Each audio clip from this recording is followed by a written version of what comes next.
Good morning to all of you. आज हम लोग फ्यूल साहब के जो भी थ्योरीज हैं उसके बारे में पढ़ने जा रहे हैं। ये चाहे बीकॉम हो चाहे एमकॉम हो, सभी छात्र छात्राओं के लिए, साथ साथ कॉम्पिटेटिव एग्जाम के छात्राओं के लिए ये वीडियो बहुत ही उपयोगी रहेगा, क्योंकि आज हम फ्यूल साहब के बारे में पढ़ने जा रहे हैं जिसको बोलते हैं फादर ऑफ मैनेजमेंट। ठीक, तो प्रोफेसर जो हेनरी फ्यूल साहब हैं उनका जन्म कब हुआ? उनका जन्म 1941 को कॉन्स्टेंटिनोपल जो फ्रांस है वहाँ पे हुआ उनका जन्म। उसके बाद जैसे जैसे शिक्षा दीक्षा कंप्लीट हुआ, शिक्षा दीक्षा कंप्लीट होने के बाद 1960 में उसको एक कोल कंपनी में प्रबंधक के पद पर नियुक्ति मिला। जब प्रबंधक के पद पर नियुक्ति मिला तो उसका काम और लगन के हिसाब से उनको प्रमोशन मिला। कब? 1988 वो जीएम के पद पर पहुंच गए, जनरल मैनेजर। उसके बाद जब जनरल मैनेजर 1888 में हुआ, उसके बाद 1918 में 30 साल के लगभग काम करने के पश्चात इनको सेवानिवृत्ति दिया गया।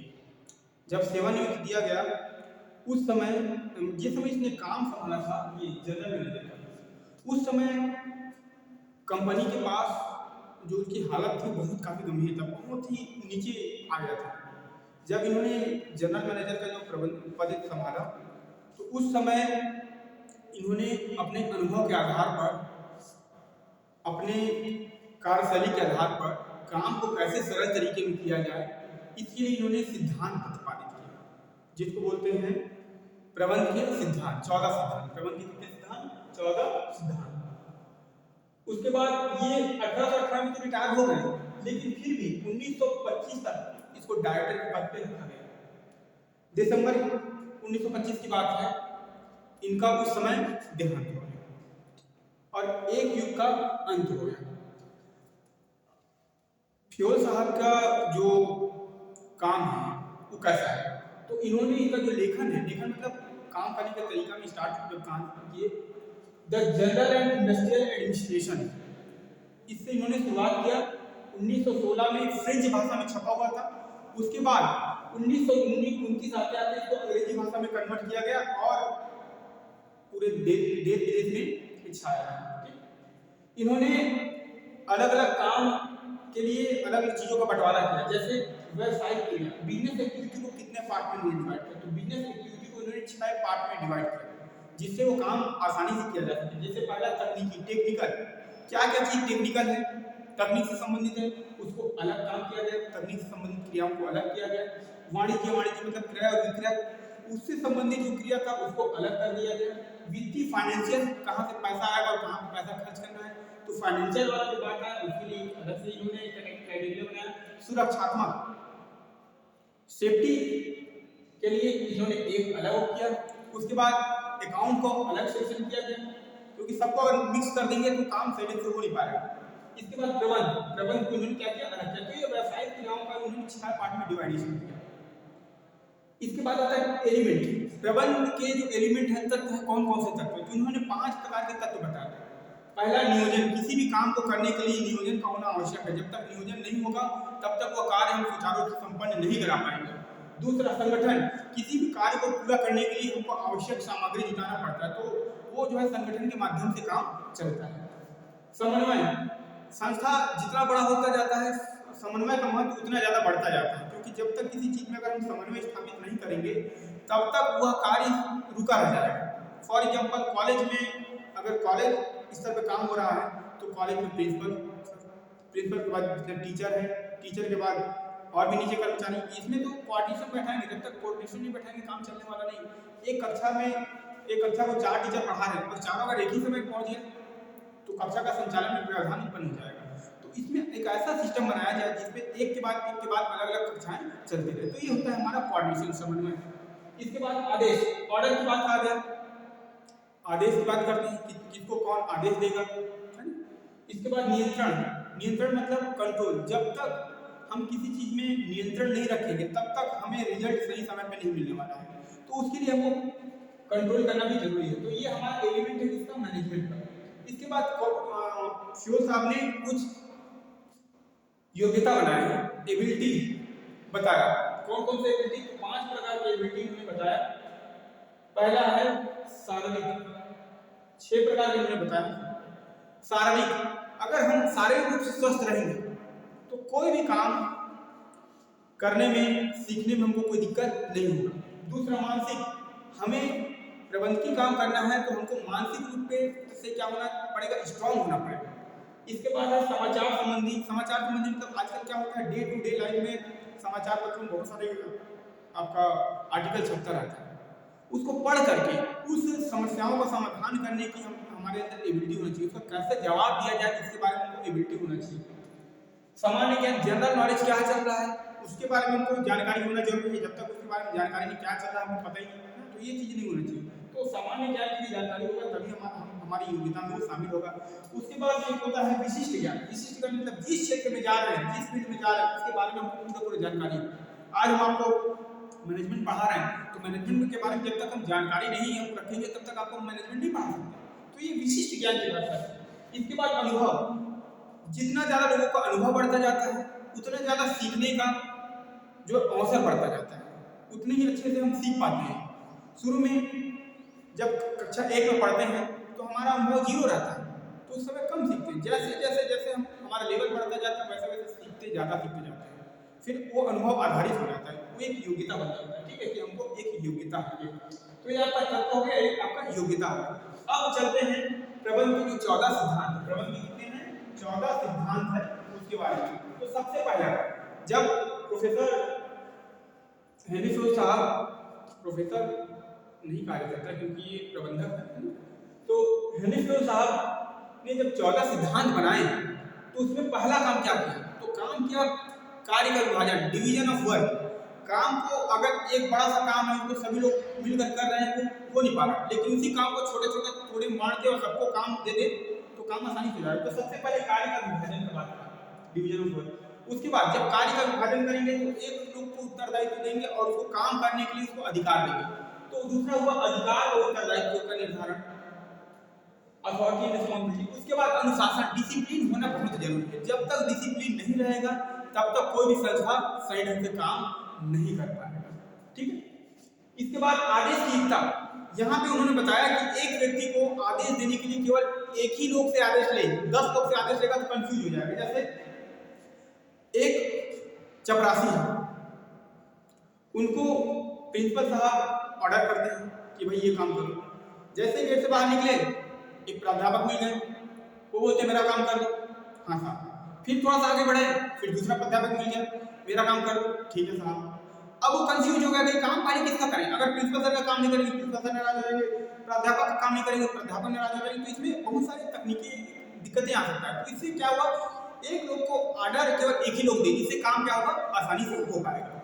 उसके बाद उसी तरह निर्देश दिए था, वन प्लान वन एक्शन। इसमें क्या बोलते हैं, वन प्लान वन एक्शन। एक काम के लिए एक ही रणनीति होना चाहिए। जब तक एक काम के लिए अनेक रणनीति अपना लेंगे तो हम खुद ही भूल जाएंगे कि कौन सा रणनीति सही रहे। तो वन प्लान वन डायरेक्शन की बात करते हैं, ये निर्देश दिए था। फिर कार्यों का उपविभाजन, कोई भी काम हो अगर कार्य का विभाजन किया गया है वो सही ढंग से नहीं हो पा रहा, सुचारू रूप से नहीं हो पा रहा, उसको फिर और तोड़िए। किसी जगह में काम का बंटवारा कर दीजिए, अकाउंट सेक्शन का काम करना है, अब अकाउंट सेक्शन का काम एक लोग समझ नहीं रहा तो उसको अकाउंट सेक्शन को 2 पार्ट में बांट दिया, तो 2 लोग से मिलकर काम करेंगे तो ये कार्यों का उपविभाजन हो जाएगा। फिर पारिश्रमिक, कर्मचारी जब तक संतुष्ट नहीं रहेंगे तब तक आपको आपके पास मन लगा के काम नहीं कर पाएगा। तो कर्मचारियों को संतुष्ट करना बहुत जरूरी है। तो हमको ऐसा पारिश्रमिक देना है, रेम्युनरेशन देना है जिससे वो संतुष्ट होकर के मन लगा कर काम करें, इससे हमारा प्रोडक्टिविटी बढ़ेगा। तो ये होगा पारिश्रमिक। उसके बाद केंद्रीकरण और विकेंद्रीकरण, सेंट्रलाइजेशन एंड डिसेंट्रलाइजेशन। जरूरत पड़ने पे सारा अधिकार को एक जगह लेते आइए और जब जरूरत ना हो तो उसी अधिकार का बंटवारा कर दीजिए। तो इससे क्या होगा, कार्य करने में सुचारू रूप से हम कार्य को सुचारू रूप से संचालन कर पाएंगे। जैसे इमरजेंसी केस में राष्ट्रपति शासन लगता है तो सारा काम किया जाता है, राष्ट्रपति को कहा जाता है, वही डायरेक्शन वही क्या करता है, संचालन करते हैं। लेकिन एक सामान्य समय में सभी पावर क्या होता है, डिस्ट्रीब्यूट होता है, कलेक्टर, डिप्टी कलेक्टर, ठीक है, उसके बाद लोअर लेवल एसडीएम, फिर तहसीलदार, फिर ग्राम पंचायत, ऐसा करके वो पूरा लेवल बंटवारा जाता है। तो उसको बोलते हैं केंद्रीकरण और विकेंद्रीकरण। पदाधिकारी संपर्क श्रृंखला, पदाधिकारी संपर्क श्रृंखला क्या होता है, स्केलेट चेन बोलते हैं इसको इंग्लिश में। इसमें क्या होता है कि अगर किसी को भी काम करना है तो एक ऑर्डर फिक्स होना चाहिए। एक क्या होना चाहिए, ऑर्डर फिक्स होना चाहिए कि कौन किससे ऑर्डर लेगा और कहाँ उसका रिस्पॉन्सिबिलिटी। देखिए आदेश ऐसे आता है और रिस्पॉन्सिबिलिटी हमारा ऐसे जाता है। ऑर्डर ऊपर वाला हमेशा नीचे वाला को करता है, ऐसे नीचे तरफ जाएगा, ठीक, और रिस्पॉन्सिबिलिटी हमेशा नीचे से ऊपर की ओर जाता है ऐसा। तो यहाँ पे बोला है गया है कि अगर इसने इसको ऑर्डर दिया, इसने डायरेक्ट इनको ऑर्डर नहीं देगा, ये इनको ऑर्डर डायरेक्ट नहीं देंगे, इनको ये ऑर्डर देंगे, ये नीचे वाले को ट्रांसफर करता है, यानी नीचे की तरफ जाता जाएगा। फिर रिस्पॉन्सिबिलिटी यहाँ से इसके पास, इसके बाद इसके पास और इसके बाद फाइनली इनके पास जाता है।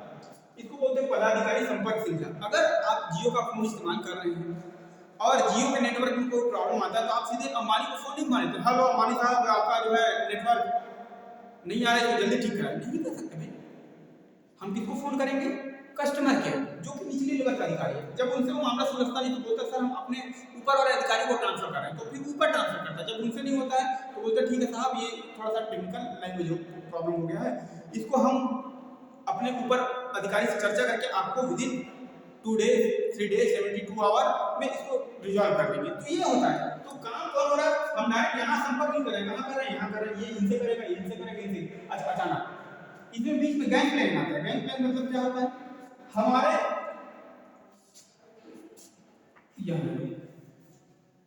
इनको कोई चीज बताना है इनको, लेकिन ये गायब है, तो क्या करेंगे, ये जो है अपने समकक्ष वाले अधिकारी के पास उसको जो है डाटा ट्रांसफर करेगा और ये यहाँ से होते हुए ऊपर की ओर ट्रांसफर करेगा। इसको बोलते हैं गैंग प्लान। तो ये कभी कभी होता है, ठीक। इसके बाद समता, जब भी जो भी ऑर्गेनाइजेशन होता है उस ऑर्गेनाइजेशन में सभी को समान रूप से माना जाए, किसी के साथ भेदभाव ना किया जाए, वो बड़ा अधिकारी है वो छोटा अधिकारी है या छोटा कर्मचारी, ऐसा ना किया जाए। जब तक भेदभाव नहीं करेंगे तब तक हमारा काम बहुत आसानी से हो जाएगा, ठीक। ये ऑर्डर मतलब निश्चित स्थान, किसी भी चीज को रखने का स्थान निर्धारित होना चाहिए। जब तक स्थान निर्धारित नहीं होगा तब तक हम काम सही ढंग से नहीं कर पाएंगे। जैसे एक एग्जांपल लेते हैं, हमको स्कूल जाना है और हमारा स्कूल सुबह का है, बस 6 बजे जो है हमारे द्वार पे आ जा रहा है, गेट पे आ गया, तो हम क्या करते हैं, हमको उठते उठते 5:45 हो गए। अब ऐसी स्थिति में उठेंगे, तुरंत बाथरूम में गए, स्नान किए, वापस आए, उसके बाद खोज रहे हैं सामान, तो इधर उधर फेंक के रखे हुए हैं, सामान खोज रहे हैं, मम्मी मेरा मोजा कहाँ है, मम्मी मेरा जूता कहाँ है, मेरा बैग कहाँ है, मेरा टॉवेल, मेरा जो है टाई कहाँ है, बेल्ट कहाँ है। ये पूछने की जरूरत पड़ जाएगा कब, जब हम उसको प्रॉपर जगह में नहीं रखेंगे तब। वही काम स्कूल कॉलेज से आए, उधर आते ही गेट के बाद स्टैंड रखा हुआ है, वहाँ पे जूता उतार रख दिए, बैग टांगने के लिए बैग रखने के लिए स्थान रखा हुआ है निर्धारित कर दिए, अपना कोट टाई रखने का एक स्थान तय कर दिए, बैग रखने का एक अलग जगह तय कर दिए। तो ऐसी परिस्थिति में क्या, अगर लाइट भी बंद रहेगा तो आंख बंद करके जाएंगे और उस सामान को लेकर के टाइम भी आ जाएंगे। तो इसी प्रकार कोई भी संस्था होता है, उस संस्था में एक हर एक सामान को रखने का एक जगह निर्धारित होनी चाहिए, जिससे आम लोगों को पता चले और वहीं जाकर के समय बर्बाद ना कर पाए, जाए और जो सामान जरूरत है उसको लेकर के आए। तो ये है ऑर्डर। स्थायित्व, कोई भी व्यक्ति कब तक तब मन लगाकर काम करेगा जब वह नौकरी से निकाले जाने के भय से मुक्त होगा। तो उसका एक स्टेबिलिटी ऑफ टेन्योर, कब उसको रिटायरमेंट करना है उसका डेट फिक्स कर दें, उसका टाइम फिक्स कर दें। तो इससे क्या होगा, कर्मचारी मन लगा काम करेगा और हमारा काम अच्छे से होगा, हमारा उत्पादकता क्या होगा, बढ़ेगा। इसके बाद पहलपन, किसी भी काम को करने के लिए पहलपन होना जरूरी है। जब तक हम उसको पहलपन इनिशिएटिव नहीं लेंगे तब तक वो काम अधूरा रह जाएगा। हमें सीखना पड़ेगा, सर मैं करके देखूं क्या, ऐसा करूं क्या, तो सामने वाला जो आपका अधिकारी है वो भी खुश हो जाएगा। ये बच्चे मतलब ये जो कर्मचारी है वो सीखने का लगा रखता है, तो आगे अगर काम करने का टेंडेंसी होना जरूरी है। अगर ये हो जाएगा तो आपका संस्था हमेशा आगे की ओर जाएगा। क्यों ना मैं करके देखूं, मैं शुरुआत करता हूँ, ऐसा एक पहल। फिर सहयोग, स्पिरिट डिकॉर की बात करते हैं, एकता में शक्ति की बात करते हैं, एकता में शक्ति की बात करते हैं। क्यों, जब तक कहा जाता है ना कि बंद मुट्ठी लात के और खुले तो प्यारे खाते, तो अगर मुट्ठी बंद हो जाएगा तो अगर इससे अगर कोई टकराएगा तो क्या होगा उसका हाल, और खुल गया सब अलग अलग दिख रहा हुआ तो कोई मतलब नहीं। तो इसीलिए हमें क्या करना पड़ता है, हमें सहयोग, एक दूसरे का सहयोग करके काम करना चाहिए, जिससे मिलकर काम करेंगे तो हमारी संस्था भी क्या होगा, आगे जाएगा।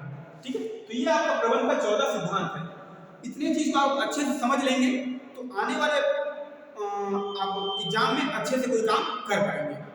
आपको अगर ये वीडियो अच्छा लगा तो शेयर करिए, लाइक करिए, कमेंट करिए। धन्यवाद।